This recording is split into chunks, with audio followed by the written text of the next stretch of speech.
वाहिगुरू जी का खालसा वाहिगुरू जी की फतेह। TVT4 ਦੇ ਸਾਰੇ ਦਰਸ਼ਕ ਤੇ ਸਰੋਤੇ ਜਿਹੜੇ ਸਾਡੇ ਨਾਲ ਇਸ ਵਕਤ ਨਾਰਥ ਅਮਰੀਕਾ ਦੇ ਵਿੱਚੋਂ ਜੁੜੇ ਹੋਏ ਆ ਜਾਂ ਫਿਰ ਫੇਸਬੁੱਕ ਰਾਹੀਂ ਦੁਨੀਆ ਭਰ ਦੇ ਵਿੱਚ ਬੈਠ ਕੇ ਸਾਨੂੰ ਦੇਖ ਸੁਣ ਰਹੇ ਆ, ਉਹਨਾਂ ਸਭ ਦਾ ਮੈਂ ਅਮਰਵੀਰ ਸਿੰਘ ਅੱਜ ਇਸ ਪ੍ਰੋਗਰਾਮ ਦੇ ਵਿੱਚ ਤਹਿ ਦਿਲੋਂ ਸਵਾਗਤ ਕਰਦਾ। ਵਿਊਅਰਸ, ਅਸੀਂ ਪਿਛਲੇ ਦਿਨਾਂ ਦੇ ਵਿੱਚ ਦੇਖਿਆ ਕਿ ਭਾਰਤ ਦੇ ਮੀਡੀਆ ਦੇ ਵਿੱਚ ਖਾਸ ਤੌਰ ਤੇ ਉੱਥੋਂ ਦੀ ਸਿਆਸਤ ਦੇ ਵਿੱਚ ਜਿਹੜਾ ਰਾਫੇਲ ਸਮਝੌਤਾ ਭਾਰਤ ਤੇ ਫਰਾਂਸ ਦੇ ਵਿਚਕਾਰ ਹੋਇਆ ਸੀ 2016 ਦੇ ਵਿੱਚ, ਉਹਦੇ ਤੇ ਕਾਫੀ ਜਿਹੜੀ ਹੈਗੀ ਹੈ ਗਰਮਾ ਗਰਮੀ ਚੱਲ ਰਹੀ ਹੈ। ਜਿਹੜੀਆਂ ਵਿਰੋਧੀ ਪਾਰਟੀਆਂ ਨੇ ਉਹਨਾਂ ਵੱਲੋਂ ਨਰਿੰਦਰ ਮੋਦੀ ਦੀ ਸਰਕਾਰ ਨੂੰ ਨਿਸ਼ਾਨੇ ਤੇ ਲਿਆ ਜਾ ਰਿਹਾ ਹੈ, ਇੱਥੋਂ ਤੱਕ ਕਿ ਨਰਿੰਦਰ ਮੋਦੀ ਦਾ ਭਾਰਤ ਦੇ ਪ੍ਰਧਾਨ ਮੰਤਰੀ ਅਹੁਦੇ ਤੋਂ ਅਸਤੀਫਾ ਵੀ ਮੰਗਿਆ ਜਾ ਰਿਹਾ ਹੈ। ਜੇ ਅਸੀਂ 2016 ਦੇ ਵਿੱਚ ਦੇਖੀਏ, ਰਾਫੇਲ ਸਮਝੌਤਾ ਉਹ ਸਮਝੌਤਾ ਹੈਗਾ ਜਿਹਦੇ ਵਿੱਚ ਭਾਰਤ ਨੇ ਫਰਾਂਸ ਦੀ ਇੱਕ ਕੰਪਨੀ ਡਸੌਲਟ ਐਵੀਏਸ਼ਨ ਤੋਂ ਜਿਹੜੇ 36 ਰਾਫੇਲ ਵਾਰ ਪਲੇਨਸ ਹੈਗੇ ਆ, ਲੜਾਕੂ ਜਹਾਜ਼ ਨੇ, ਹਵਾਈ ਜਹਾਜ਼, ਉਹ ਲੈਣ ਦਾ ਸੌਦਾ ਕੀਤਾ ਸੀ, ਜਿਹੜੇ ਕਿ ਆਉਣ ਵਾਲੇ 5-7 ਸਾਲਾਂ ਦੇ ਵਿੱਚ ਭਾਰਤ ਨੂੰ ਮਿਲਣੇ ਹੈਗੇ ਆ। ਸੋ ਇਸ ਦੇ ਵਿੱਚ ਜਦੋਂ ਅਸੀਂ ਅੱਗੇ ਚੱਲ ਕੇ ਦੇਖਦੇ ਹਾਂ, ਗੱਲ ਇਹ ਹੋਈ ਕਿ ਉਹਦਾ ਜਿਹੜਾ ਡਸੌਲਟ एविएशन ਦਾ ਲਿੰਕ ਇੰਡੀਆ ਦੇ ਵਿੱਚ ਇਸਟੈਬਲਿਸ਼ ਕੀਤਾ ਗਿਆ। ਜਿਹੜੀ ਇਨਵੈਸਟਮੈਂਟ ਇੰਡੀਆ ਦੇ ਵਿੱਚ ਹੋਣੀ ਸੀ ਉਹ ਰਿਲਾਇੰਸ ਜਿਹੜੀ ਕਿ ਅੰਬਾਨੀ ਦੀ ਹੈਗੀ ਹੈ ਉਹਨਾਂ ਦੇ ਨਾਲ ਉਹ ਟਾਈ ਅਪ ਹੋਇਆ ਤੇ ਗੱਲ ਇੱਥੇ ਤੱਕ ਆਈ ਹੈ ਕਿ ਪਿਛਲੇ ਦਿਨਾਂ ਦੇ ਵਿੱਚ, ਪਿਛਲੇ ਹਫ਼ਤੇ ਦੇ ਵਿੱਚ ਜਿਹੜੇ ਫਰਾਂਸ ਦੇ ਸਾਬਕਾ ਆਪਣੇ ਰਾਸ਼ਟਰਪਤੀ ਹੈਗੇ ਆ ਫ੍ਰਾਂਕੋਇਸ ਓਲਾਂਡੇ, ਉਹਨਾਂ ਨੇ ਇਹ ਖੁਲਾਸਾ ਕੀਤਾ ਮੀਡੀਆ ਦੇ ਵਿੱਚ ਕਿ ਨਰਿੰਦਰ ਮੋਦੀ ਦੀ ਸਰਕਾਰ ਨੇ ਉਹਨਾਂ ਨੂੰ ਡਾਇਰੈਕਟਿਵ ਦਿੱਤਾ ਸੀ ਇਹ ਕਿ ਜਿਹੜੀ ਤੁਸੀਂ ਇੱਥੇ ਇੰਡੀਆ ਦੇ ਵਿੱਚ ਟਾਈ ਅਪ ਕਰਨੀ ਹੈ ਉਹ ਰਿਲਾਇੰਸ ਦੇ ਨਾਲ ਕਰਨੀ ਹੈ। ਸੋ ਡਾਇਰੈਕਟਲੀ ਮੋਦੀ ਸਰਕਾਰ ਵੱਲੋਂ ਰਿਲਾਇੰਸ ਗਰੁੱਪ ਦਾ ਜਿਹੜਾ ਇਹ ਇੱਕ ਪਾਰਟ ਸੀ ਉਹਨਾਂ ਨੂੰ ਫਾਇਦਾ ਦੇਣ ਦਾ ਸਿੱਧਾ ਜਿਹੜਾ ਐਲੀਗੇਸ਼ਨ ਹੈਗਾ ਉਹ ਸਾਡੇ ਸਾਹਮਣੇ ਆਇਆ, ਜਿਹਦੇ ਤੋਂ ਬਾਅਦ ਇਹ ਸਾਰੀ ਜਿਹੜੀ ਚਰਚਾ ਹੈਗੀ ਹੈ ਉਹਦਾ ਧਿਆਨ ਰਾਫੇਲ ਡੀਲ ਵੱਲ ਗਿਆ। ਸੋ ਐਗਜ਼ੈਕਟਲੀ ਇਹ ਜਿਹੜੀ ਡੀਲ ਹੈਗੀ ਹੈ ਕੀ ਹੈ, ਇਹਦੇ ਬਿਹਾਈਂਡ ਜਿਹੜੇ ਕਾਰਨ ਨੇ ਉਹ ਕੀ ਨੇ, ਨਰਿੰਦਰ ਮੋਦੀ ਜਾਂ ਉਹਨਾਂ ਦੀ ਜਿਹੜੀ ਸਰਕਾਰ ਹੈਗੀ ਹੈ ਉਹਦੇ ਤੇ ਇਸ ਵਕਤ ਜਿਹੜੇ ਐਲੀਗੇਸ਼ਨਸ ਲੱਗ ਰਹੇ ਨੇ ਉਹ ਕੀ ਨੇ ਤੇ ਉਹਨਾਂ ਦੇ ਵਿੱਚ ਕਿੰਨੀ ਕੁ ਸੱਚਾਈ ਹੋ ਸਕਦੀ ਹੈ, ਇਸ ਦੇ ਉੱਪਰ ਅੱਜ ਅਸੀਂ ਗੱਲਬਾਤ ਕਰਾਂਗੇ। ਇਸ ਸਾਰੀ ਵਿਚਾਰ ਚਰਚਾ ਦੇ ਲਈ ਅੱਜ ਸਾਡੇ ਨਾਲ ਟੋਰਾਂਟੋ ਤੋਂ ਮੀਡੀਆ ਪਰਸਨੈਲਿਟੀ ਸਰਦਾਰ ਹਰਪ੍ਰੀਤ ਸਿੰਘ ਫੋਨ ਲਾਈਨ ਤੇ ਜੁੜੇ ਹੋਏ ਨੇ। ਆਓ ਉਹਨਾਂ ਨਾਲ ਮਿਲ ਕੇ ਅੱਜ ਦੀ ਵਿਚਾਰ ਚਰਚਾ ਦੀ ਸ਼ੁਰੂਆਤ ਕਰਦੇ ਹਾਂ। ਹਰਪ੍ਰੀਤ ਸਿੰਘ ਜੀ, ਤੁਹਾਡਾ ਸਵਾਗਤ ਹੈ ਜੀ। ਵਾਹਿਗੁਰੂ ਜੀ ਕਾ ਖਾਲਸਾ ਵਾਹਿਗੁਰੂ ਜੀ ਕੀ ਫਤਿਹ। ਹਾਂਜੀ ਵੀਰ ਜੀ, ਤੁਹਾਡਾ ਵੀ ਬਹੁਤ ਬਹੁਤ ਸ਼ੁਕਰੀਆ ਜੋ ਤੁਸੀਂ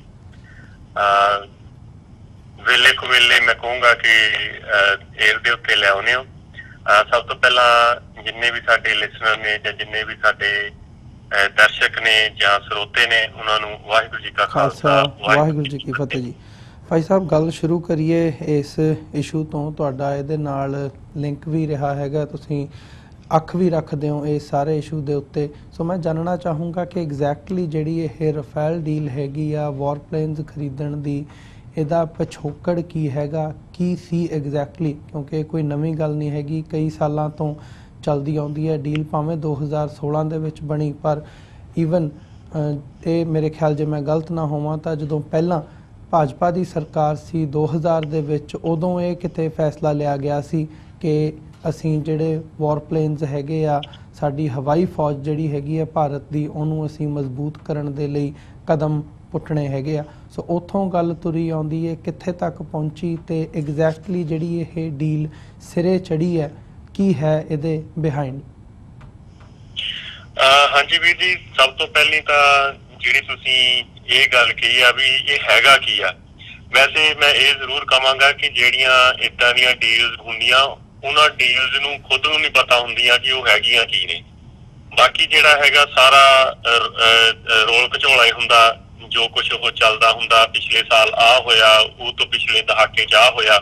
ਦੇਖੋ, ਜਹਾਜ਼ਾਂ ਦੀ ਜਾਂ ਜਿਹੜੀ ਡਿਫੈਂਸ ਮਕੈਨਿਜ਼ਮ ਹੈਗਾ ਜਾਂ ਜਿਹੜੀ ਡਿਫੈਂਸ ਇਕਵਿਪਮੈਂਟ ਹੈਗੀ ਆ, ਸਾਰਾ ਸਾਜੋ ਸਮਾਨ, ਉਹ ਹਰ ਇੱਕ ਜਿਹੜੀ ਹਵਾਈ ਸੈਨਾ ਹੁੰਦੀ ਆ ਕਿਸੇ ਵੀ ਮੁਲਕ ਦੀ, ਉਹਦੀ ਇਹ ਇੱਕ ਲੋੜ ਰਹਿੰਦੀ ਆ ਹਮੇਸ਼ਾ ਵੀ ਉਹਨੂੰ ਅਪਡੇਟ ਜਿਹੜਾ ਹੈਗਾ ਆ ਉਹਦਾ ਆਧੁਨਿਕੀਕਰਨ ਜਿਹੜਾ ਹੈਗਾ ਉਹ ਸਮੇਂ-ਸਮੇਂ ਸਿਰ ਕੀਤਾ ਜਾਵੇ, ਕਿਉਂਕਿ ਜਿਹੜੀਆਂ ਭਾਰਤ ਦੇ ਕੋਲ ਜਿਵੇਂ ਸਾਨੂੰ ਪਤਾ ਹੀ ਆ ਮਿਗ ਵਰਗੇ ਜਹਾਜ਼ ਸੀ ਜਿਹੜੇ ਉਹਨਾਂ ਦੇ ਆਪਣੇ ਜਿਹੜੇ ਪਾਇਲਟ ਸੀਗੇ, ਕਿਉਂਕਿ ਕਾਫੀ ਮੇਰੇ ਖਿਆਲ 171-72 ਪਾਇਲਟ ਉਹਨਾਂ ਦੇ ਮਰ ਚੁੱਕੇ ਨੇ ਜਿਹੜੀਆਂ ਟ੍ਰੇਨਿੰਗ ਦੇ ਦੌਰਾਨ ਹੀ, ਔਰ ਇਹ ਵੀ ਅਨੁਮਾਨ ਹੈਗਾ ਵੀ ਇੱਕ ਪਾਇਲਟ ਨੂੰ ਟ੍ਰੇਨ ਕਰਨ ਦੇ ਲਈ ਜਾਂ ਇੱਕ ਪਾਇਲਟ ਨੂੰ ਬਣਾਉਣ ਦੇ ਲਈ ਕਰੋੜਾਂ ਹੀ ਰੁਪਏ ਜਿਹੜੇ ਹੈਗੇ ਨੇ ਉਹ ਖਰਚ ਹੁੰਦੇ ਨੇ। ਔਰ ਉਹਨਾਂ ਦੇ ਜਹਾਜ਼ਾਂ ਨੂੰ ਇਹਨਾਂ ਦੇ ਆਪਣੇ ਪਾਇਲਟ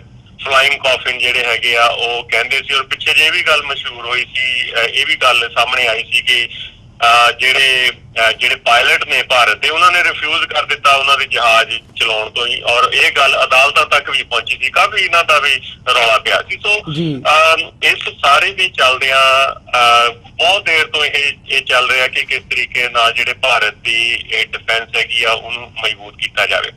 ਸੋ ਇਹ ਤਾਂ ਹੈਗਾ ਸੀਗਾ ਇਹਦਾ ਪ੍ਰੀ ਐਂਬਲਮ ਵੀ ਉਹਨਾਂ ਨੂੰ ਭੂਮਿਕਾ ਜਿਹੜੀ ਉਹਦੀ ਇਹ ਸੀਗੀ ਵੀ ਉਹਨਾਂ ਨੂੰ ਕਿਉਂ ਚਾਹੀਦੇ ਸੀ। ਫਿਰ ਉਹ ਤੋਂ ਬਾਅਦ ਜਿਹੜੀ 2011 ਦੇ ਵਿੱਚ ਇਹ ਗੱਲ ਸ਼ੁਰੂ ਹੁੰਦੀ ਹੈ ਐਕਚੁਅਲ ਦੇ ਵਿੱਚ, ਜਦੋਂ ਇਹ ਆਉਂਦੀ ਹੈ, ਜਦੋਂ ਇੰਡੀਅਨ 에ਅਰ ਫੋਰਸ ਨੇ ਜਿਹੜੀ ਜਹਾਜ਼ਾਂ ਦੀ ਵੱਖਰੇ ਜਹਾਜ਼ਾਂ ਦੀ ਜਿਹੜੀ ਟੈਕਨੀਕਲ ਤੇ ਉਹਦੀ ਜਿਹੜੀ ਫਲਾਈਟ ਵੈਲੂਏਸ਼ਨ ਜਿਹੜੀ ਆ ਸ਼ੁਰੂ ਕੀਤੀ ਆ 2011 ਦੀ ਗੱਲ ਹੈ। ਉਹਦੇ ਵਿੱਚ ਇਹ 2-3 ਜਹਾਜ਼ ਜਿਹੜੇ ਨੇ ਉਹ ਸ਼ਾਰਟ ਲਿਸਟ ਕੀਤੇ ਜਾਂਦੇ ਨੇ ਜਿਹੜੇ ਉਹਨਾਂ ਦੇ ਮਿਆਰਾਂ ਦੇ ਉੱਤੇ ਖਰੇ ਉਤਰਦੇ ਸੀ। ਉਹਨਾਂ ਦੇ ਵਿੱਚ ਇੱਕ ਰਫੇਲ ਸੀਗਾ ਤੇ ਦੂਸਰਾ ਸੀਗਾ ਯੂਰੋਫਾਈਟਰ ਟਾਈਫੂਨ ਵੀ ਸੀਗਾ ਉਹਦੇ ਵਿੱਚ ਹੀ। ਔਰ ਉਹ ਤੋਂ ਬਾਅਦ 2012 ਦੇ ਵਿੱਚ ਇਹ ਜਿਹੜੀਆਂ ਸ਼ਾਰਟ ਲਿਸਟ ਕੀਤੀਆਂ ਗਈਆਂ ਸੀ ਕੰਪਨੀਆਂ, ਔਰ 2012 ਤੁਹਾਨੂੰ ਵੀ ਪਤਾ ਹੈਗਾ ਕਿ ਉਹ UPA ਦੀ ਸਰਕਾਰ ਸੀ ਉਸ ਟਾਈਮ ਦੇ ਵਿੱਚ, ਤੇ ਉਦੋਂ ਫਿਰ ਉਹਨਾਂ ਨੂੰ ਜੋ ਵੀ ਇਹਨਾਂ ਦੇ ਬਿਡਿੰਗ ਉਹਨਾਂ ਨੂੰ ਲਾਇਸੈਂਸ ਹੁੰਦੇ ਆ L1 ਉਹਨਾਂ ਨੂੰ ਲਾਇਸੈਂਸ ਕਹਿੰਦੇ ਨੇ, ਉਹ ਉਹਨਾਂ ਨੂੰ ਦਿੱਤੇ ਗਏ ਉਸ ਚੀਜ਼ ਦੇ ਵਿੱਚ। ਔਰ ਜਿਹੜੀ ਹੁਣ ਅੱਜ ਰਫਾਇਲ ਬਣਾਉਣ ਵਾਲੀ ਐਵੀਏਸ਼ਨ ਕੰਪਨੀ ਹੈਗੀ ਆ ਦਸੌ, ਉਹਨਾਂ ਨੂੰ ਇਹ ਜਿਹੜਾ ਕੰਟਰੈਕਟ ਦੇ ਨਾਲ ਉਹਨਾਂ ਦੇ ਨਾਲ ਤਾਲਮੇਲ ਕੀਤਾ ਗਿਆ, ਉਹਨਾਂ ਦੇ ਨਾਲ ਸੌਦੇਬਾਜ਼ੀ ਜਿਹੜੀ ਹੈਗੀ ਆ ਉਹ ਕੀਤੀ ਗਈ ਆ। ਹੁਣ 2-3 ਸਾਲ ਦੀ ਸੌਦੇਬਾਜ਼ੀ ਦੇ ਵਿੱਚ ਸੌਦੇ ਕਿੱਥੇ ਅਟਕਦੇ ਨੇ, ਇਹ ਹੁਣ ਜਿਹੜੀਆਂ ਆਪਣੀਆਂ ਅਟਕਲਬਾਜ਼ੀਆਂ ਆ ਜੋ ਵੀ ਕੁਛ ਉਹ ਹੋ ਰਿਹਾ, ਜੇਕਰ UPA ਦੇ ਜਿਹੜੇ ਜੋ ਕੁਛ UPA ਦੇ ਵੇਲੇ ਹੋਇਆ, ਜੇ ਉਹਨਾਂ ਦੇ ਉੱਤੇ ਪਾਛੀ ਝਾਪ ਮਾਰੀ ਜਾਵੇ ਤੇ ਉਹਨਾਂ ਦੀ ਜਿਹੜੀ ਡੀਲ ਪਾਈਪਲਾਈਨ ਦੇ ਵਿੱਚ ਰਹੀ ਉਹ ਸੀ 126 ਰਫਾਇਲ ਜਹਾਜ਼ ਬਣਾਉਣ ਦੀ। ਹੁਣ 126 ਜਹਾਜ਼ ਬਣਾਉਣ ਦੇ ਵਿੱਚ ਜਿਹੜੀ ਡੀਲ ਸੀਗੀ ਉਹਨਾਂ ਦੇ ਵਿੱਚ ਇਹ ਸੀਗੀ ਕਿ 108 ਜਹਾਜ਼ ਜਿਹੜੇ ਨੇ ਉਹ ਭਾਰਤ ਦੇ ਵਿੱਚ ਜਿਹੜੀ ਇਹਨਾਂ ਦੀ ਆਪਣੀ ਹਿੰਦੁਸਤਾਨ ਐਰੋਨੋਟਿਕਲ HAL ਕਹਿੰਦੇ ਆ, ਹਿੰਦੁਸਤਾਨ ਐਰੋਨੋਟਿਕਲ ਲਿਮਟਿਡ, ਉਹਨੇ 108 ਜਹਾਜ਼ ਬਣਾਉਣੇ ਸੀਗੇ। ਔਰ 18 ਜਹਾਜ਼ ਜਿਹੜੇ ਸੀਗੇ ਉਹ ਰਫੇਲ ਦੇ ਕੋਲੋਂ ਫਰਾਂਸ ਦੇ ਵਿੱਚੋਂ ਉਹ ਜਿਹੜੇ ਨੇ ਉਹ ਬਣ ਕੇ ਆਉਣੇ ਸੀਗੇ। ਤੇ ਉਸ ਸਮੇਂ ਦੇ ਹਿਸਾਬ ਦੇ ਨਾਲ ਜਿਹੜੀ 126 ਜਹਾਜ਼ਾਂ ਦੀ ਜਿਹੜੀ ਟੋਟਲ ਡੀਲ ਸੀਗੀ ਉਹ ਕੋਈ 79,000 ਕਰੋੜ ਰੁਪਇਆ, 79,500 ਮੇਰਾ ਖਿਆਲ 19,000 ਕਰੋੜ ਰੁਪਏ ਦੀ ਇਹ ਪੂਰੀ ਡੀਲ ਬਣੀ ਸੀ, ਜਿਹੜੀ ਉਸ ਸਮੇਂ ਦੇ ਹਿਸਾਬ ਦੇ ਨਾਲ ਕੋਈ 12-13 ਬਿਲੀਅਨ ਡਾਲਰ ਜਿਹੜੀ ਆ US ਉਹ ਬਣਦੀ ਸੀ। ਹੁਣ ਜਦੋਂ ਉਹਦਾ ਇੱਕ ਜਹਾਜ਼ ਦਾ ਦੀ ਉਹ ਕਾਸਟ ਕੱਢਦੇ ਨੇ, ਕੀਮਤ ਕੱਢਦੇ ਨੇ, ਤੇ ਉਹ ਕੋਈ 625 ਕਰੋੜ ਰੁਪਏ ਦੇ ਲਾਗੇ ਛਾਗੇ ਆਉਂਦੀ ਸੀ। ਹੁਣ ਇਹ ਜਿਹੜੀ ਚੀਜ਼ ਆ ਹੁਣ ਉਹ 36 ਜਹਾਜ਼ਾਂ ਦੇ ਉੱਤੇ ਆ ਕੇ ਸਿਮਟ ਗਈ ਆ, ਜਿਹੜੀ NDA ਦੀ ਗਵਰਨਮੈਂਟ ਦੇ ਵਿੱਚ ਜਿਹੜਾ ਇਹਨਾਂ ਦਾ ਪ੍ਰਾਈਮ ਮਿਨਿਸਟਰ ਹੈਗਾ ਮੋਦੀ ਜਿਹੜੀ ਸਾਰੀ ਡੀਲ ਜਿਹੜੀ ਆ ਮੋਦੀ ਨੇ ਕੀਤੀ ਆ ਜੋ ਖਬਰਾਂ ਦੇ ਮੁਤਾਬਕ। ਵੈਸੇ ਤਾਂ ਇਹ ਹੁੰਦਾ ਵੀ ਇਕੱਲਾ ਮੋਦੀ ਦਾ ਕਰ ਨਹੀਂ ਸਕਦਾ ਉਹ ਇੱਕ ਐਡੀ ਵੱਡੀ ਡੀਲ, ਸੋ ਬਹੁਤ ਸਾਰੀਆਂ ਏਜੰਸੀਆਂ ਇਹਦੇ 'ਚ ਇਨਵੋਲਵ ਹੁੰਦੀਆਂ, ਪਰ ਕਿਉਂਕਿ ਜਿਹੜਾ ਸਿਗਨੇਟਰੀ ਸੀਗਾ ਉਹ ਮੋਦੀ ਤੇ ਫਰਾਂਸ ਦਾ ਜਿਹੜਾ ਰਾਸ਼ਟਰਪਤੀ ਮਿਸਟਰ ਹਾਲੈਂਡ ਉਹ ਸੀਗੇ, ਤੇ ਤਾਂ ਕਰਕੇ ਇਹ ਹੁਣ ਜਿਹੜੀ ਸਾਰੇ ਦਾ ਸਾਰਾ ਭਾਂਡਾ ਮੋਦੀ ਦੇ ਸਿਰ ਭੰਨਿਆ ਜਾ ਰਿਹਾ। ਹੁਣ ਮੋਦੀ ਦੇ ਰਾਜ ਦੇ ਵਿੱਚ ਇਹ ਜਿਹੜੀ ਸਾਰੀ ਦੀ ਸਾਰੀ ਡੀਲ ਹੈਗੀ ਆ ਉਹ ਕੋਈ 58,000 ਕਰੋੜ ਰੁਪਏ ਦੀ ਉਹ ਬਣਦੀ ਆ।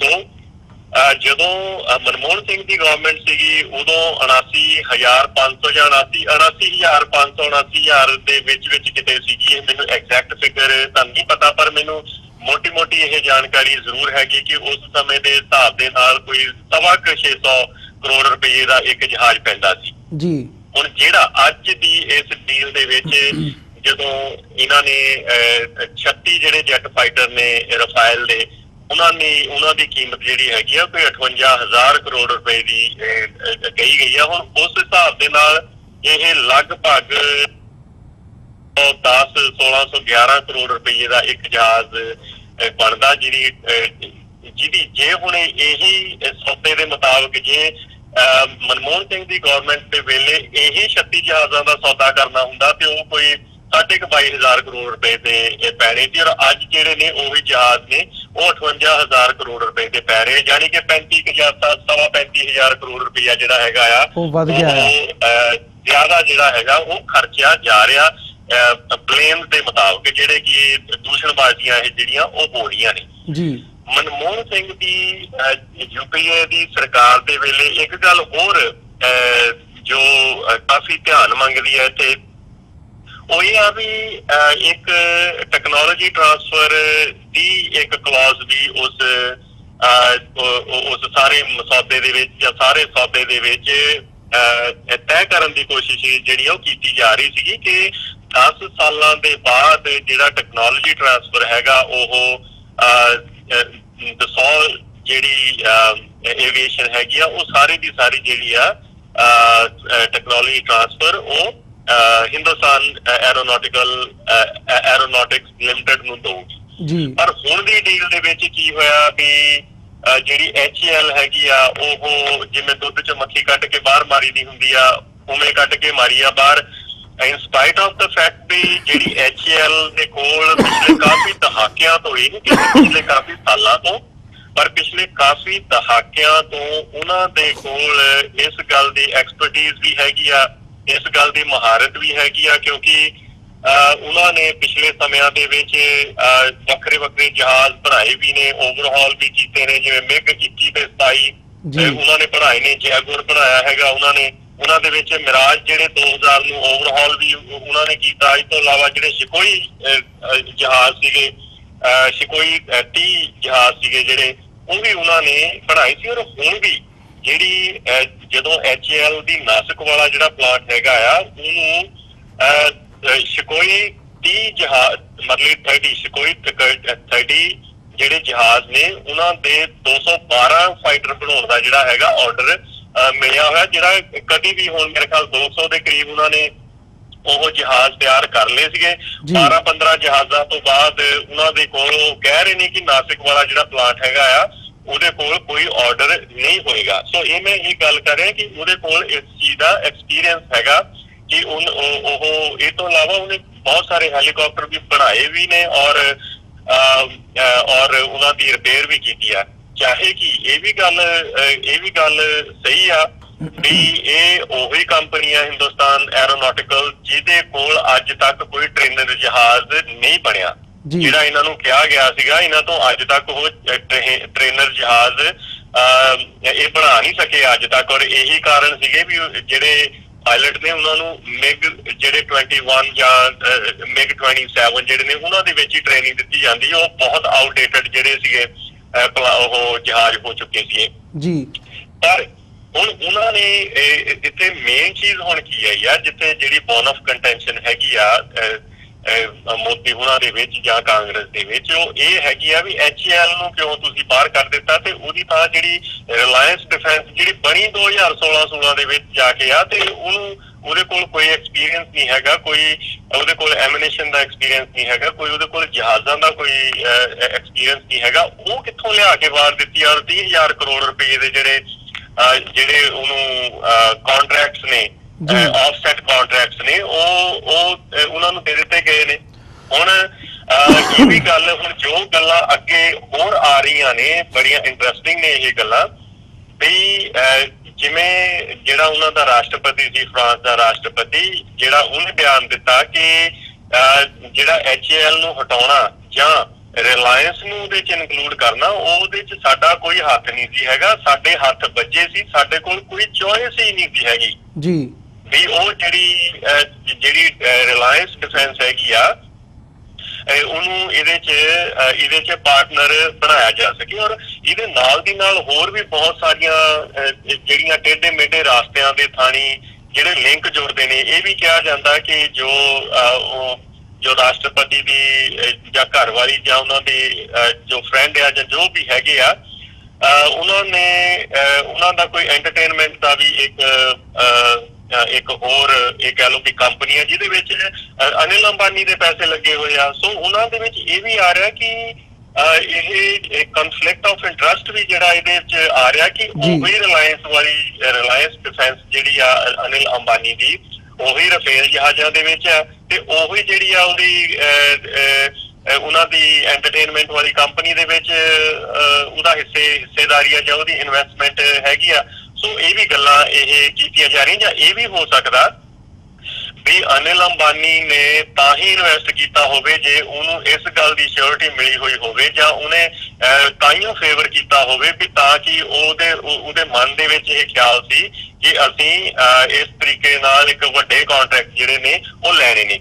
ਹੁਣ ਜੇ ਅਸੀਂ ਅਨਿਲ ਅੰਬਾਨੀ ਦੀ ਗੱਲ ਕਰਦੇ ਹਾਂ ਤੇ ਹੁਣ ਅਨਿਲ ਅੰਬਾਨੀ ਦੇ ਕੋਲ ਇਹ ਮਹਾਰਤ ਕਿੱਥੋਂ ਆ ਗਈ ਵੀ ਉਹ ਜਹਾਜ਼ ਵੀ ਬਣਾਊਗਾ? ਉਹਦੇ ਕੋਲ ਕਿਹੜੀ ਟੈਕਨੋਲੋਜੀ ਆ? ਉਹਦੀ ਕੰਪਨੀ ਦੇ ਕੋਲ ਕਿਹੜੀ ਟੈਕਨੋਲੋਜੀ ਹੈਗੀ? ਜਾਂ ਉਹਦੇ ਕੋਲ ਇਹੋ ਜਿਹਾ ਕੀ ਟਰੈਕ ਰਿਕਾਰਡ ਹੈਗਾ ਵੀ ਜਿਹਨੂੰ 30,000 ਕਰੋੜ ਦੇ ਲਗਭਗ ਉਹਨੂੰ ਤੁਸੀਂ ਕੰਟਰੈਕਟ ਦੇ ਦਿੰਦੇ ਆ। ਹੁਣ ਜਿਹੜੀ ਡਿਫੈਂਸ ਰਿਲਾਇੰਸ ਡਿਫੈਂਸ ਹੈਗੀ ਆ, ਹੁਣ ਇਹਦਾ ਇਤਿਹਾਸ ਇਹ ਆ ਵੀ 2014 ਦੇ ਵਿੱਚ ਇੱਕ ਗੁਜਰਾਤ ਦੀ ਕੰਪਨੀ ਸੀ, ਉਹਦਾ ਨਾਮ ਸੀਗਾ ਮੇਰੇ ਖਿਆਲ ਪੀਪਾਵਾਵ ਡਿਫੈਂਸ ਐਂਡ ਆਫਸ਼ੋਰ ਕੰਪਨੀ, ਜਿਹੜੀ 2015-16 ਦੇ ਵਿੱਚ ਯਾਨੀ ਕਿ ਜਦੋਂ ਮੋਦੀ ਦੀ ਗਵਰਨਮੈਂਟ ਆਉਂਦੀ ਹੈ ਸਾਰਾ ਕੁਝ ਅਸਲ ਦੇ ਵਿੱਚ ਵਾਪਰਿਆ ਸਟੈਪ ਬਾਈ ਸਟੈਪ 2014 ਤੋਂ ਬਾਅਦ। 2014 ਦੇ ਵਿੱਚ ਇਹ ਸਾਰੀਆਂ ਜਿਹੜੀਆਂ ਡੀਲਾਂ ਉਹ ਪੱਕਣੀਆਂ ਸ਼ੁਰੂ ਹੋਣੀਆਂ। ਜਿਹੜੀ ਹੁਣ ਪੀਪਾਵਾਵ ਮੈਂ ਹੋ ਸਕਦਾ ਵੀ ਇਹਨੂੰ ਪ੍ਰੋਨਾਉਂਸ ਗਲਤ ਕਰ ਰਿਹਾ ਹੋਵਾਂ, ਪਰ ਪੀਪਾਵਾਵ ਜਿਹੜੀ ਡਿਫੈਂਸ ਐਂਡ ਆਫਸ਼ੋਰ ਕੰਪਨੀ ਆ, ਇਹਦੇ ਵਿੱਚ ਇੰਟਰਸਟ ਹੋਂਡਾ ਵਾਲਿਆਂ ਦਾ ਵੀ ਸੀਗਾ, ਜਿਹੜੇ ਹੀਰੋ ਹੋਂਡਾ ਵਾਲੇ ਨੇ, ਔਰ ਇਹਦੇ ਵਿੱਚ ਮਹਿੰਦਰਾ ਦਾ ਵੀ ਇੰਟਰਸਟ ਸੀ। ਪਰ ਉਹ ਜਿਹੜੇ ਸ਼ੇਅਰ ਖਰੀਦੇ ਗਏ 2015-16 ਦੇ ਵਿੱਚ ਉਹ ਅਨਿਲ ਅੰਬਾਨੀ ਦੇ ਵੱਲੋਂ ਖਰੀਦੇ ਗਏ ਔਰ ਉਹ ਕੋਈ 2000 ਜਾਂ 2100 ਕਰੋੜ ਰੁਪਏ ਦਾ ਜਿਹੜਾ ਉਹ ਸੌਦਾ ਪੂਰਾ ਹੁੰਦਾ।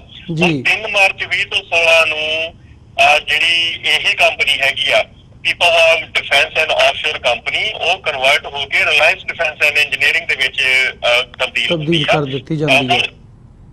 ਹਾਂਜੀ, ਉਹਦੇ ਚ ਮਤਲਬ ਕਿ ਹੁਣ ਤੁਸੀਂ ਇਹ ਦੇਖ ਲਓ ਕਿ 18 ਆ 16 ਦੇ ਵਿੱਚ ਇਹ ਕੋਈ ਟਾਪੀਆਂ ਤਾਂ ਬਣਾਉਣੀਆਂ ਨਹੀਂ ਸੀ ਹੈਗੀਆਂ, ਜਹਾਜ਼ ਬਣਾਉਣੇ ਆ, ਕੋਈ ਉਹਦੀ ਐਕਸਪਰਟੀਜ਼ ਹੋਣੀ ਚਾਹੀਦੀ ਆ। ਉਹਦੇ ਚ ਜਹਾਜ਼ਾਂ ਦਾ ਇੰਨਾ ਹਾਈ ਟੈਕ ਜਿਹੜੀਆਂ ਉਹਦੇ ਚ ਚੀਜ਼ਾਂ ਹੁੰਦੀਆਂ ਨੇ, ਜਿਹੜੀ ਉਸ ਮੁਲਕ ਦੀ ਸੋ ਕਾਲਡ ਉਹਦੀ ਜਿਹੜੀ ਸੁਰੱਖਿਆ ਦੀ ਜ਼ਿੰਮੇਵਾਰੀ ਉਹਦੇ ਚ ਆਉਣੀ ਸੀਗੀ।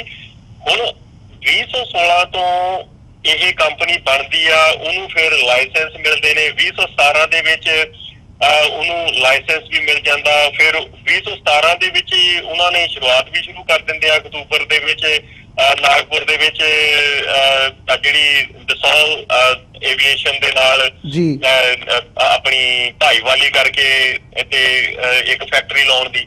ਸੋ ਇੰਨੇ ਸ਼ਾਰਟ ਪੀਰੀਅਡ ਦੇ ਵਿੱਚ ਜਿਹੜੀ ਰਿਲਾਇੰਸ ਡਿਫੈਂਸ ਕੰਪਨੀ ਨੂੰ ਅੱਗੇ ਲਿਆਉਣਾ ਔਰ HAL ਜਿਹਦਾ ਦਹਾਕਿਆਂ ਦਾ ਐਕਸਪੀਰੀਅੰਸ ਹੈਗਾ ਜਹਾਜ਼ ਬਣਾਉਣ ਦੇ ਵਿੱਚ ਜਾਂ ਐਮਨੀਸ਼ਨ ਬਣਾਉਣ ਦੇ ਵਿੱਚ, ਉਹਨੂੰ ਜਿਹੜਾ ਹੈਗਾ ਔਰ ਬਾਵਜੂਦ ਇਸ ਦੇ ਕਿ ਉਹ ਇੱਕ ਸਰਕਾਰੀ ਕੰਪਨੀ ਆ ਜੀ ਔਰ ਪਿਛਲੇ ਕਈ ਦਹਾਕਿਆਂ ਤੋਂ ਉਹ ਇਹਨਾਂ ਲੋਕਾਂ ਨੂੰ ਡਿਵੀਡੈਂਡ ਵੀ ਦੇ ਰਹੀ ਆ, ਫਾਇਦਾ ਵੀ ਕਮਾ ਕੇ ਦੇ ਰਹੀ ਆ। ਔਰ ਜਦ ਕਿ ਜਿਹੜੀ ਡਿਫੈਂਸ ਆਪਣਾ ਰਿਲਾਇੰਸ ਡਿਫੈਂਸ ਆ ਉਹਦਾ ਕੋਈ ਇਹੋ ਜਿਹਾ ਕੋਈ ਰਿਕਾਰਡ ਹੈ ਨਹੀਂ।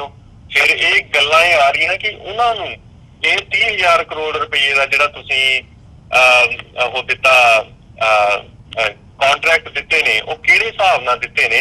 ਔਰ ਇਹਦੇ 'ਚ ਕੋਈ ਗੱਲ ਇਹ ਨਹੀਂ ਕੀਤੀ ਗਈ ਹੈਗੀ ਕਿ ਜਿਹੜਾ 10 ਸਾਲਾਂ ਬਾਅਦ 15 ਸਾਲਾਂ ਬਾਅਦ ਜਾਂ 5 ਸਾਲਾਂ ਬਾਅਦ ਕੋਈ ਵੀ ਇਹੋ ਜਿਹੀ ਟੈਕਨੋਲੋਜੀ ਜਿਹੜੀ ਆ ਉਹ ਰਫੇਲ ਜਹਾਜ਼ਾਂ ਦੀ ਇਹਨਾਂ ਨੂੰ ਦਿੱਤੀ ਜਾਊਗੀ।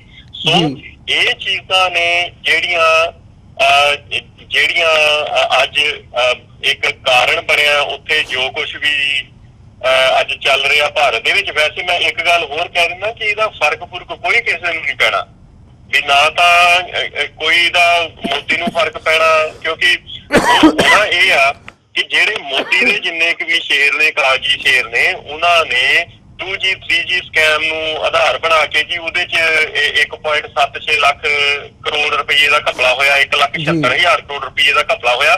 ਸਾਡਾ ਤਾਂ ਘਪਲਾ ਹੈਗਾ ਹੀ 20-22 ਕਰੋੜ ਰੁਪਈਏ ਦਾ ਆ ਵੀ ਜੇ ਜਹਾਜ਼ਾਂ ਦਾ ਸਾਡਾ ਤਾਂ ਘਪਲਾ ਸਾਰਾ 35-36 ਕਰੋੜ ਰੁਪਈਏ ਦਾ, 35-36 ਹਜ਼ਾਰ ਕਰੋੜ ਰੁਪਈਏ ਦਾ। ਤੁਹਾਡੇ ਵੇਲੇ ਤਾਂ ਉਹ 1,76,000 ਕਰੋੜ ਰੁਪਈਏ ਦਾ ਸੀਗਾ। ਹੁਣ ਇਹ ਸਿੱਬਲ ਹੁਣੀ ਨੇ ਜਿਹੜੇ ਉਦੋਂ ਇਹ ਕਿਹਾ ਸੀਗਾ 2G 3G ਸਕੈਮ ਜਦੋਂ ਚੱਲਦੇ ਪਏ ਸੀ, ਉਦੋਂ ਇਹ ਕਿਹਾ ਸੀਗਾ ਵੀ ਜਿਹੜੇ 2001 ਦੇ ਵਿੱਚ ਕੀਮਤਾਂ ਜਿਹੜੀਆਂ 2008 ਦੇ ਵਿੱਚ ਜੇ ਉਹ ਕੀਮਤਾਂ ਦਾ ਆਧਾਰ ਬਣਾ ਕੇ ਉਹਨਾਂ ਨੂੰ ਫਸਟ ਕਮ ਫਸਟ ਸਰਵ ਦੇ ਉੱਤੇ ਜਿਹੜੇ ਉਹ ਕੰਟਰੈਕਟ ਦਿੱਤੇ ਜਾਂਦੇ ਤਾਂ ਉਹ ਕੋਈ ਵੀ ਨੁਕਸਾਨ ਨਹੀਂ ਸੀ ਹੋਣਾ, ਜ਼ੀਰੋ ਨੁਕਸਾਨ ਹੋਣਾ ਸੀ। ਹੁਣ ਇਹ ਗੱਲਾਂ ਇਹ ਕਹੀ ਜਾਂਦੇ ਨੇ, ਹੁਣ ਇਹ ਕੀ ਕਹਿ ਰਹੇ ਨੇ?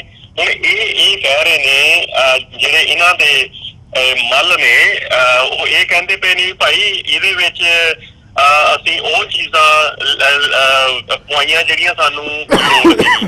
ਉਹਨਾਂ ਚੀਜ਼ਾਂ ਦੇ ਵਿੱਚ ਕੀ ਸੀ? ਉਹਨਾਂ ਚੀਜ਼ਾਂ ਦੇ ਵਿੱਚ 36 ਜਹਾਜ਼ਾਂ ਦੇ ਵਿੱਚੋਂ 75% ਜਿਹੜੇ ਜਹਾਜ਼ ਨੇ ਹਰ ਵੇਲੇ ਆਪਰੇਸ਼ਨਲ ਰਹਿਣਗੇ। ਯਾਨੀ ਕਿ 75% ਦਾ ਮਤਲਬ ਵੀ 27-28 ਜਹਾਜ਼ ਜਿਹੜੇ ਨੇ ਉਹ ਹਰ ਸਮੇਂ ਜਿਹੜੇ ਨੇ ਉਹ ਆਪਰੇਸ਼ਨਲ ਰਹਿਣਗੇ। ਤਾਂ ਕਰਕੇ ਇਹਨਾਂ ਦੀ ਜਿਹੜੀ ਕਾਸਟ ਹੈਗੀ ਆ ਉਹ ਵਧੀ ਪਈ ਆ। ਦੂਸਰੀ ਇੱਕ ਏਦਾਂ ਦਾ ਉਹਨਾਂ ਦੇ ਹਿਸਾਬ ਦੇ ਨਾਲ ਵੀ ਹੈਲਮਟ ਉਹਦੇ 'ਚ ਹੋਊਗਾ ਜਿਹਦੇ ਵਿੱਚ ਜਿਹੜਾ ਪਾਇਲਟ ਆ ਉਹ ਜਿੱਧਰ ਨੂੰ ਦੇਖੂਗਾ ਉੱਧਰ ਨੂੰ ਹੀ ਏਮ ਕਰ ਸਕਦਾ ਹੋਊਗਾ। ਆਪਣੇ ਜਿਹੜੇ ਉਹਨਾਂ ਨੇ ਆਪਣੇ ਹਥਿਆਰ ਲੈ ਕੇ ਜਾਂਦੇ ਨੇ ਜਾਂ ਜਿਹੜੇ ਉਹਨਾਂ ਨੇ ਬੰਬ ਸੁੱਟਣੇ ਨੇ ਉਹ ਉੱਧਰ ਅੱਖਾਂ ਦੇ ਇਸ਼ਾਰੇ ਦੇ ਨਾਲ ਹੀ ਜਿਹੜੇ ਨੇ ਉਹ ਹੈਲਮਟ ਦੇ ਵਿੱਚ ਹੀ ਉਹ ਲੱਗੇ ਹੋਊਗੇ ਜਿਹਦੇ ਵਿੱਚ ਇਹ ਸੁੱਟ ਸਕਦੇ ਹੋਣ। ਪਰ ਹੁਣ ਇਹਦਾ ਇਹ ਆਉਂਦਾ ਆ ਕਿ ਕੀ 1,000 ਕਰੋੜ ਰੁਪਈਏ ਦਾ ਫਰਕ ਹੈਲਮਟ ਦਾ ਪੈਣਾ ਚਾਹੀਦਾ ਸੀਗਾ। ਸੋ ਇਹ ਵੀ ਗੱਲਾਂ ਹੋ ਅੱਗੇ ਆਉਂਦੀਆਂ ਪਈਆਂ ਵੀ ਇਹ ਇੰਨਾ ਕਿਉਂ ਆ। ਜੀ ਭਾਜੀ। ਹੈਲੋ। ਹਾਂਜੀ ਹਰਪ੍ਰੀਤ ਸਿੰਘ ਜੀ। ਹਾਂਜੀ ਤੇ ਹੁਣ ਕੀ ਜੇ ਅੱਜ 1,600 ਕਰੋੜ ਰੁਪਈਏ ਦਾ ਜਹਾਜ਼ ਹੋ ਗਿਆ ਤੇ ਜਿਹੜਾ 625-26 ਕਰੋੜ ਰੁਪਈਏ ਦਾ ਸੀ ਕਿ ਕੀ 1,000 ਕਰੋੜ ਰੁਪਈਆ ਇਹਨਾਂ ਐਨਹੈਂਸਮੈਂਟ ਦੇ ਉੱਤੇ ਲੱਗ ਜਾਣਾ ਚਾਹੀਦਾ ਸੀਗਾ ਵੀ ਉਹਦੇ 'ਚ ਉਹ ਜੈਮਰ ਵੀ ਸੀਗੇ, ਉਹਦੇ 'ਚ ਰਡਾਰ ਵਾਰਨਿੰਗ ਰਿਸੀਵਰ ਵੀ ਸੀਗੇ, ਕਈ ਚੀਜ਼ਾਂ ਸੀਗੀਆਂ ਉਹਨਾਂ ਦੇ ਵਿੱਚ। ਉਹਨਾਂ ਨੂੰ ਇਹ ਇੰਡੀਆ ਸਪੈਸੀਫਿਕ ਐਨਹੈਂਸਮੈਂਟ ਕਹਿੰਦੇ ਸੀਗੇ ISE ਜੀ ਵੀ ਉਹ ਇਹਨਾਂ ਨੇ ਲਗਾਈਆਂ। ਹੁਣ ਇਹ ਗੱਲ ਕਲੀਅਰ ਨਹੀਂ ਹੋ ਰਹੀ ਕਿ ਜਿਹੜੀ UPA ਸਰਕਾਰ ਦੇ ਵੇਲੇ ਜਹਾਜ਼ ਖਰੀਦੇ ਗਏ ਕੀ ਉਹਨਾਂ ਦੇ ਵਿੱਚ ਸਾਰਾ ਕੁਝ ਸੀਗਾ, ਕਿਉਂਕਿ ਉਹ ਇਹ ਕਹਿ ਰਹੇ ਨੇ ਕਿ UPA ਦੇ ਵੇਲੇ ਜਿਹੜੇ ਨੇ ਵੇਅਰਬੋਰਨ ਜਹਾਜ਼ ਜਿਹੜੇ ਦਿੱਤੇ ਜਾਣੇ ਸੀਗੇ ਭਾਰਤ ਸਰਕਾਰ ਨੂੰ, ਮਤਲਬ ਕਿ ਸਿਰਫ ਤੁਸੀਂ ਉਡਾਈ ਸਕਦੇ ਹੋ, ਉਹਦੇ 'ਚ ਕੋਈ ਬੰਬ ਨਹੀਂ ਚੱਲਣਾ, ਉਹਦੇ 'ਚ ਕੋਈ ਤੁਸੀਂ ਮਿਜ਼ਾਈਲ ਨਹੀਂ ਤੁਸੀਂ ਲੈ ਕੇ ਜਾ ਸਕਦੇ ਸੀਗੇ, ਕੁਛ ਨਹੀਂ ਸੀ ਤੁਸੀਂ ਉਹਦੇ 'ਚ ਕੈਰੀ ਕਰ ਸਕਦੇ। ਔਰ ਇਹ ਵੀ ਕੋਈ ਗਾਰੰਟੀ ਨਹੀਂ ਸੀਗੀ ਕਿ ਉਹ 75% ਜਾਂ 50% ਜਿਹੜੇ ਹੈਗੇ ਨੇ ਆਪਰੇਸ਼ਨਲ ਹੋਊਗੇ ਉਸ ਇੱਕ ਸਮੇਂ ਦੇ ਵਿੱਚ ਕਿ ਨਹੀਂ ਹੋਊਗੇ, ਜਿਹੜਾ ਕਿ ਅੱਜ ਦੇ ਦੌਰ ਦੇ ਵਿੱਚ NDA ਸਰਕਾਰ ਕਹਿ ਰਹੀ ਹੈ ਕਿ 75% ਜਿਹੜੇ ਨੇ ਉਹ ਹਰ ਵੇਲੇ ਆਪਰੇਸ਼ਨਲ ਜਹਾਜ਼ ਹੋਣਗੇ ਉਹ। ਸੋ ਇਹੋ ਜਿਹੀਆਂ ਰੌਲ ਘਚੋਲੇ ਨੇ ਜੀ ਜਿਹੜੇ ਮੇਰਾ ਖਿਆਲ ਆ ਵੀ ਸਾਡੇ ਵਿੱਚੋਂ ਬਾਹਰ ਹੁੰਦੇ ਨੇ ਇਹਨਾਂ ਚੀਜ਼ਾਂ ਨੂੰ ਇਹ ਸਮਝਣਾ। ਪਰ ਮੈਂ ਇੱਕ ਚੀਜ਼ ਇਹ ਜ਼ਰੂਰ ਕਹਿ ਦਿੰਦਾ ਕਿ ਹੋਣਾ ਕੁਛ ਨਹੀਂ ਹੈਗਾ ਇਹਦੇ ਵਿੱਚੋਂ। ਉੱਧਰੋਂ ਉਹਨਾਂ ਨੇ ਹਟ ਜਾਣਾ, ਸਿਰਫ 2019 ਦੀਆਂ ਜਿਹੜੀਆਂ ਚੋਣਾਂ ਨੇ ਉਹਨਾਂ ਨੂੰ ਮੁੱਖ ਰੱਖ ਕੇ ਇਹ ਸਾਰਾ ਕੁਛ ਹੋਣਾ। ਪਰ ਇੱਕ ਚੀਜ਼ ਤੈਅ ਆ ਕਿ ਇਹ ਜਿਹੜੀਆਂ ਦੋਨੇ ਸਰਕਾਰਾਂ ਨੇ, ਚਾਹੇ ਕਾਂਗਰਸੀ ਨੇ ਤੇ ਚਾਹੇ ਇਹ ਭਾਜਪਾਈਏ ਨੇ, ਇਹ ਸਾਰੇ ਦੇ ਸਾਰੇ ਆਪਣੇ ਆਪਣੇ ਘਰ ਭਰ ਰਹੇ ਨੇ। ਔਰ ਇੱਕ ਵੱਡੀ ਖਬਰ ਨੂੰ ਛੋਟੀ ਕਰਨ ਦੇ ਲਈ ਇਹ ਸਾਰੀਆਂ ਚੀਜ਼ਾਂ ਹੋ ਰਹੀਆਂ ਨੇ। ਹੁਣ ਕਿੰਨਾ ਹੀ ਕੁਛ, ਚਾਹੇ ਉਹ GST ਦਾ ਮਾਮਲਾ ਹੋਵੇ, ਚਾਹੇ ਉਹ ਜਿਹੜੀ ਨੋਟਬੰਦੀ ਹੋਵੇ ਉਹਦਾ ਫਲॉप ਸ਼ੋ ਹੋਵੇ, ਚਾਹੇ ਉਹ ਤੋਂ ਬਾਅਦ ਕਿੰਨੇ ਘਟਾਲੇ ਹੋ ਚੁੱਕੇ ਨੇ, ਚਾਹੇ ਜੋ ਲੋਕੀ ਬਾਹਰ ਚਲੇ ਗਏ ਨੇ, ਨੀਰਵ ਮੋਦੀ ਹੁਣੀ ਜਾਂ ਹੁਣ ਆਹ ਪਿੱਛੇ ਜੇ ਹੁਣੀ ਗੱਲ ਹੋਈ ਆ ਕਿ 5-6 ਹਜ਼ਾਰ ਕਰੋੜ ਰੁਪਈਏ ਦਾ ਇੱਕ ਹੋਰ ਘਪਲਾ ਜਿਹੜਾ ਇਹਨਾਂ ਦੇ ਸਾਹਮਣੇ ਆ ਗਿਆ, ਉਹ ਵੀ ਬੰਦਾ ਜਿਹੜਾ ਆ ਉਹ ਬਾਹਰ ਜਾ ਕੇ ਬੈਠ ਗਿਆ ਜੀ। ਹੁਣ ਏਦਾਂ ਦੀਆਂ ਮੈਨੂੰ ਇਹ ਲੱਗਦਾ ਕਿ ਜਿਹੜੀਆਂ ਦੋਨੇ ਸਰਕਾਰਾਂ ਦੇ ਵਿੱਚ ਉਹ ਕਹਿੰਦੇ ਨੇ ਕਿ ਜਦੋਂ ਪੁਰਾਣੇ ਸਮਿਆਂ ਦੇ ਵਿੱਚ ਰਾਜੇ ਭੱਜਦੇ ਹੁੰਦੇ ਸੀਗੇ ਤੇ ਉਹ ਤਹਿਖਾਨਿਆਂ ਦੇ ਵਿੱਚੋਂ ਉਹਨਾਂ ਦੇ ਜਿਹੜੇ ਖਜ਼ਾਨੇ ਸੀਗੇ ਉਹਨਾਂ ਨੂੰ ਚੱਕਣ ਦੇ ਲਈ ਜਾਂ ਉਹਨਾਂ ਨੂੰ ਬਾਹਰ ਕੱਢਣ ਦੇ ਲਈ ਇੱਕ ਖੁਫੀਆ ਜਿਹੜੇ ਰਾਹ ਸੀਗੇ ਉਹ ਹੁੰਦੇ ਸੀਗੇ। ਔਰ ਸਭ ਤੋਂ ਪਹਿਲਾਂ ਉਹਨਾਂ ਰਾਜਿਆਂ ਦੀ ਕੋਸ਼ਿਸ਼ ਇਹੀ ਹੁੰਦੀ ਸੀਗੀ ਕਿ ਜਦੋਂ ਕਿਤੇ ਉਹਨਾਂ ਦੇ ਰਾਜ ਖੁੱਸਣ ਦਾ ਡਰ ਹੁੰਦਾ ਸੀ ਤੇ ਉਹ ਚੋਰ ਮੋਰੀਆਂ ਥਾਣੀ ਉਹ ਖਜ਼ਾਨਾ ਜਿਹੜਾ ਹੈਗਾ ਉਹ ਬਾਹਰ ਕੱਢਦੇ ਸੀ। ਔਰ ਇਹੀ ਚੀਜ਼ ਜਿਹੜੀਆਂ ਹੈਗੀਆਂ, ਚਾਹੇ ਉਹ ਮੋਦੀ ਹੋਣੀ ਹੋਣ, ਚਾਹੇ ਉਹ UPA ਗਵਰਨਮੈਂਟ ਹੋਵੇ, ਉਹਨਾਂ ਦਾ ਇਹ ਮਕਸਦ ਹਮੇਸ਼ਾ ਰਹਿੰਦਾ ਹੈ ਕਿ ਆਪਣੀ ਬੋਰੀ ਜਿਹੜੀ ਹੈਗੀ ਆ ਉਹ ਅਸੀਂ ਕਿਸ ਤਰੀਕੇ ਨਾਲ ਭਰ ਸਕਦੇ ਹਾਂ। ਲੋਕਾਂ ਦਾ ਉੱਤੇ ਲੋਕਾਂ ਦੇ ਲਈ ਕੋਈ ਸਰਕਾਰ ਨਹੀਂ ਹੈਗੀ, ਨਾ ਪਹਿਲਾਂ ਸੀ ਤੇ ਨਾ ਹੁਣ ਦੀ ਆ।